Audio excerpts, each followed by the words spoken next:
Assalamualaikum warahmatullahi wabarakatuh. Kami dari kelompok 11 yang beranggotakan Mursyida Amaria, Al-Kasana, Siska Dwi Safitri, Siti Uswatun Hasanah yang akan membahas tentang menggali pemikiran Ismail Raji Al-Faruqi. Baik, selanjutnya saya akan membahas tentang biografi Ismail Raji Al-Faruqi.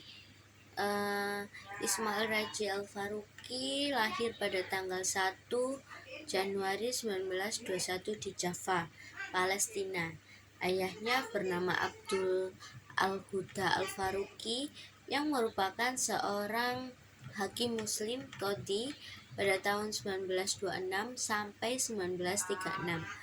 Al-Faruqi mulai menerima pendidikan di College des Frères Lebanon. Kemudian ia bekerja sebagai pegawai pemerintah PNS Palestina di bawah pemerintahan Inggris pada tahun 1941. Dan di usia 24 tahun, Al-Faruqi diangkat menjadi gubernur di Provinsi Galilea, Palestina. Kemudian ia melanjutkan pendidikannya di Indiana University, di Harvard, dan Al-Azhar. Kemudian ada beberapa karya-karya Al-Faruqi. Yang pertama, One Arabic Urabah and Religion, an analysis of the dominant ideas of Arabic and of Islam as it hits moment of consciousness pada tahun 1962. Yang kedua, Usul As-Sahyuniyah fi ad-Din al-Yahudi, analytical study of growth of particularism in Hebrew Scriptures pada tahun 1964. Yang ketiga, Christian Ethics, Historical Atlas of the Religions of the World pada tahun 1967. Dan beberapa judul buku karya Al-Faruqi. Yang pertama, Historical Atlas of the World, The Great Asian Religions, The Cultural Atlas of Islam, Tauhid, Its Implication for Tauhid and Life, dan masih banyak lagi. Selanjutnya ada studi agama menurut Al-Faruqi. Ismail Raji Al-Faruqi mendefinisikan agama pada dasarnya berpusat pada tauhid. Al-Faruqi berpendapat bahwa tauhid mengintegrasikan seluruh aspek pengetahuan dan budaya dalam peradaban Islam, memberikan identitas dan kerangka yang kohesif untuk memahami realitasnya. Selanjutnya kami akan menjelaskan terkait konsep pemikiran Ismail Raji Al-Faruqi terkait Islamisasi ilmu pengetahuan dan juga seni. Konsep pertama yang akan kami jelaskan yakni terkait Islamisasi ilmu pengetahuan. Meskipun mengadopsi sistem pendidikan sekuler barat, umat Islam belum mampu menghasilkan sesuatu yang mendekati kehambatan dan inovasi barat, baik di dunia akademis maupun di dunia intelektual. Penyebab utama yang melatar belakangi munculnya pemikiran Islamisasi ilmu pengetahuan Ismail Raji Al-Faruqi ini adalah cara hidup muslim yang dipandangnya sebagai terbelakang dalam beberapa aspek, membangun kembali sikap, kehidupan, dan pola pikir muslim melalui paradigma ilmiah dan juga pendidikan yang berbasis nilai-nilai Islam. Jadi Islamisasi ilmu pengetahuan itu juga muncul karena saat itu adanya westernisasi. Westernisasi ini bagaimana umat Islam itu meniru gaya hidup barat, gaya berpakaian, gaya makan, dan lain-lain. Sehingga Al-Faruqi itu berpendapat bahwa westernisasi ini memiliki efek yang negatif bagi umat Islam. Karena di satu sisi mereka kan sudah berkenalan dengan peradaban barat modern, akan tetapi di satu sisi mereka itu kehilangan pijakan yang kokoh, yakni pedoman hidup yang bersumber pada moral agama. Dengan demikian, umat Islam itu akhirnya terkesan mengambil sikap mendua. Sikap ini biasanya disebut juga dengan dualisme. Pandangan terkait dualisme ini menjadi penyebab dari kemunduran yang dialami oleh umat Islam. Untuk menghilangkan pandangan dualisme ini, maka pengetahuan itu harus diislamisasikan. Oleh sebab itu, kemudian Ismail Roji Al-Faruqi ini membuat konsep atau pemikiran terkait islamisasi ilmu pengetahuan. Menurut Ismail Roji Al-Faruqi, islamisasi ilmu pengetahuan yakni usaha untuk mendefinisikan ulang, mengatur data, mengevaluasi kembali hasil dan interpretasi, memikirkan kembali penalaran dan rasionalisasi terkait data, serta memproyeksikan kembali tujuan untuk meningkatkan wawasan terkait agama Islam. Selanjutnya, Ismail Roji Al-Faruqi juga memiliki konsep pemikiran terkait seni. Ismail Roji Al-Faruqi mencantumkan 6 kualitas estetika seni Islam dalam bukunya yang berjudul Atlas Budaya Islam, yakni memuat abstraksi, struktur modular, kombinasi berurutan, pengulangan, dinamisme, dan juga kompleksitas. Kapasitas Al-Faruqi untuk mengekstrak tema umum dari beberapa disiplin seni, termasuk seni sastra, kaligrafi, ornamen, seni spasial, dan juga seni suara. Nah, untuk subtopik selanjutnya, kami akan memaparkan tokoh-tokoh yang mengembangkan pemikiran Ismail Roji Al-Faruqi. Nah, kami memaparkan 4 tokoh, yang 2 diantaranya itu kalangan murid, yang 2 diantaranya lagi itu kalangan yang non-murid, yang bukan muridnya Ismail Roji Al-Faruqi. Nah, untuk yang 2 ini diantaranya yaitu Abdul Hamid Abu Sulaiman dan Dr. Muhammad Syafiq. Sedangkan yang 2-nya lagi ini yang kalangan non-murid itu kami memaparkan Aminah Wadud dan Syed Muhammad Naqib Alatas. Yang pertama Abdul Hamid Abu Sulaiman.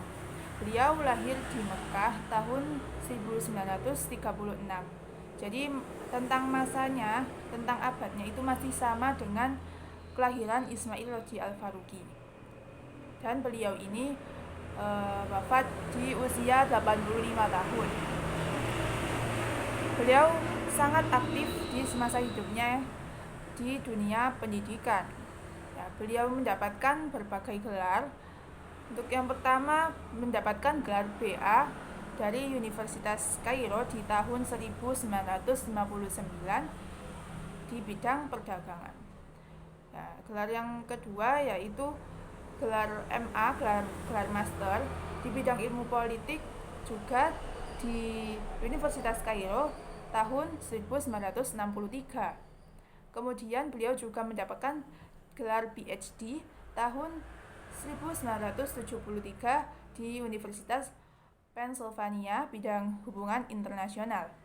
Selain di dunia pendidikan, Abdul Hamid Abu Sulaiman ini juga aktif di dunia politik.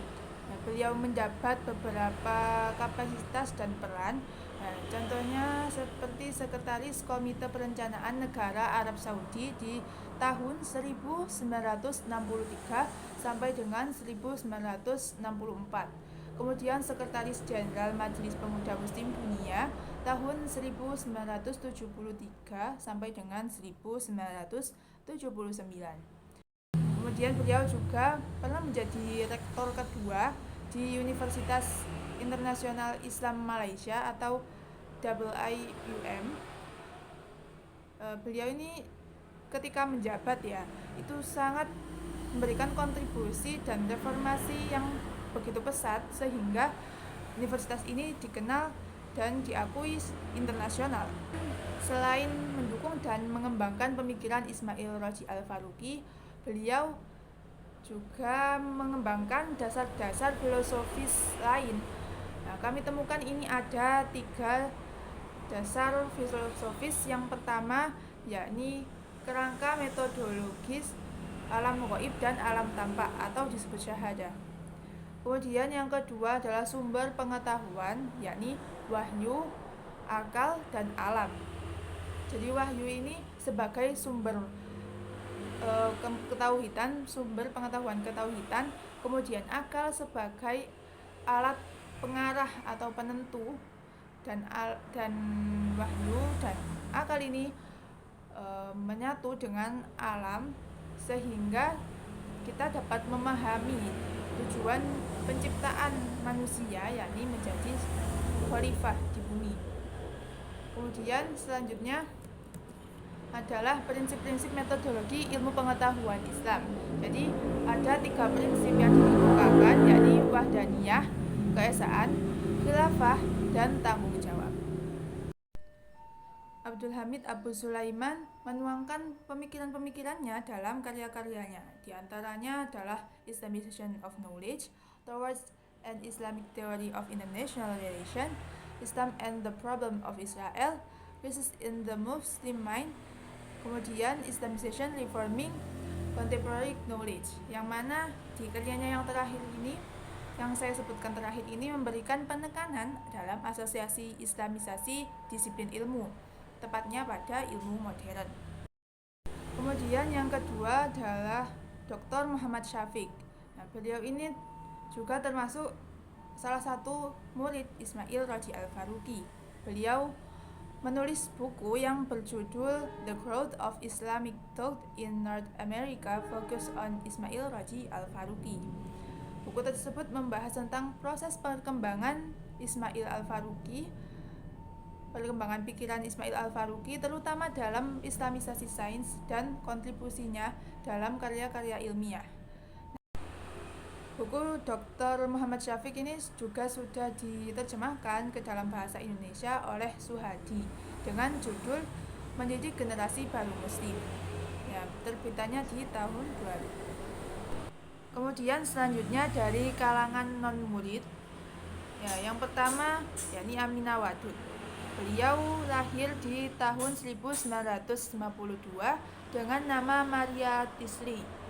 Nah, beliau ini terlahir dan berkembang di dalam keluarga Kristen yang taat.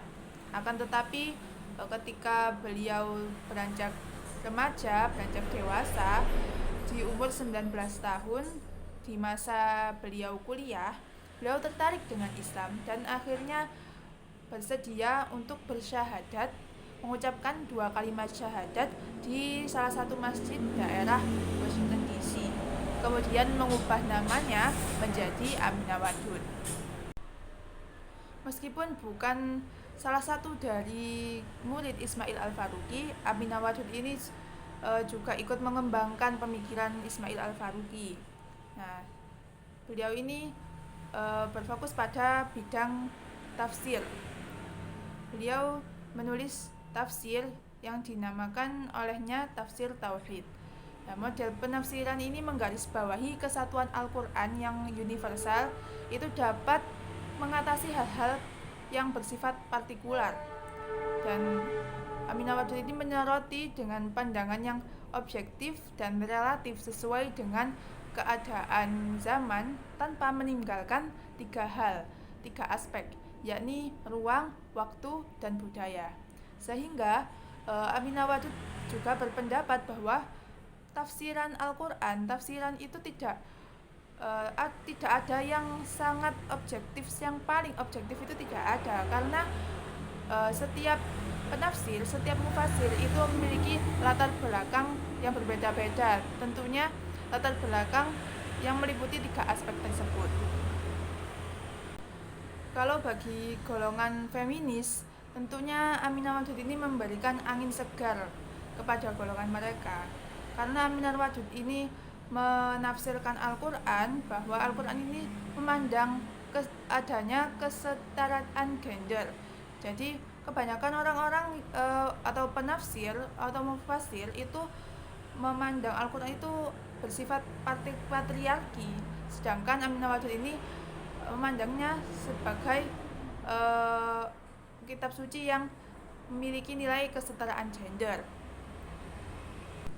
Namun menurut beberapa orang, Aminah Wadud ini cenderung kontroversial karena beliau sendiri pernah menjadi imam di sholat Jumat pada tahun 2005. Nah, beliau memiliki alasan yang disandarkan pada hadis yang diriwayatkan Ummi Warokoh, yang mana secara garis besarnya menunjukkan bahwa alasan dan ukuran menjadi pemimpin bukanlah dipandang dari jenis kelamin.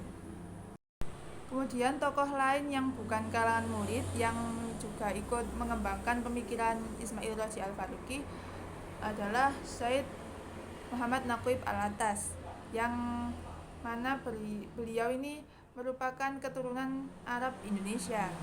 Jadi beliau ini lahir di Bogor, Jawa Barat pada tanggal 5 September 1931. Nah, untuk pendidikannya, beliau ini menempuh pendidikan dasar dan menengah di Indonesia dan Malaysia. Kemudian beliau juga mengikuti akademi militer di Inggris, kemudian berkuliah di University of Malaya. Karya-karyanya yakni berupa buku yang berjudul Rangkaian Rubaiyat tahun 1959 dan Some Aspects of Sufism and as Understood and Practiced tahun 1963. Syed Muhammad Naqib Al-Attas ini memiliki pandangan terkait islamisasi ilmu pengetahuan yang mana tidak begitu jauh dengan Ismail Radji Al-Faruqi. Jadi pandangannya ini berangkat dari tinjauan hakikat Islam yang dapat memiliki pandangan teologis sampai persoalan partikular perilaku-perilaku manusia. Syed Muhammad Naqib Al-Attas secara garis besar mengemukakan konsep-konsep dasar yang mencakup 3 hal, yakni epistemologi Islam, dewesternisasi dan islamisasi, kemudian metafisika dan tasawuf falsafi.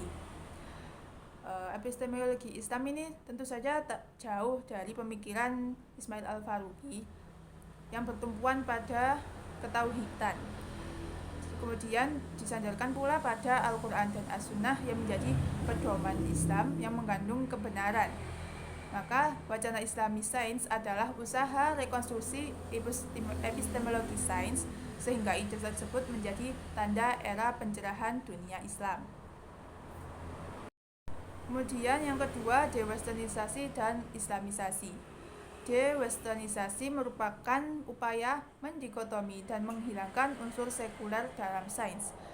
Implementasinya meliputi pemurnian ajaran, cara pandang, dan nilai keislaman dari budaya barat yang mendominasi. Hal tersebut diimplementasikan dengan alasan supaya tak terlepas nilai spiritual dan transendental ketuhanan umat muslim. Kemudian yang ketiga, metafisika dan tasawuf falsafi. Nah, beliau ini merevitalisasi tasawuf falsafi yang menjadi keniscayaan dari adanya dewesternisasi. Dalam ilmu tasawuf terdapat tahapan-tahapan, yakni mubtadi', mutawasid, dan muntahi. Nah, ketika seorang sudah berada pada tahapan akhir, maka dirinya masuk dalam dunia filsafat dan metafisika. Nah, pada tahapan ini seseorang sufi harus menguasai 3 ilmu, yaitu ilmu ketuhanan, ilmu syariah, dan ilmu rasional. Untuk kesimpulannya, Ismail Radji Al-Faruqi memiliki pandangan islamisasi ilmu pengetahuan yang memberikan kontribusi dalam pengembangan studi agama. Ketauhidan menjadi pusat atau tumpuan esensi Islam, yang mana dari situlah dapat terintegrasi segala aspek pengetahuan dan budaya dalam peradaban Islam. Konsep lain yang dikemukakan oleh Ismail Al-Faruqi ini diintegrasikan dalam seni dan perbandingan agama. Matur suwun.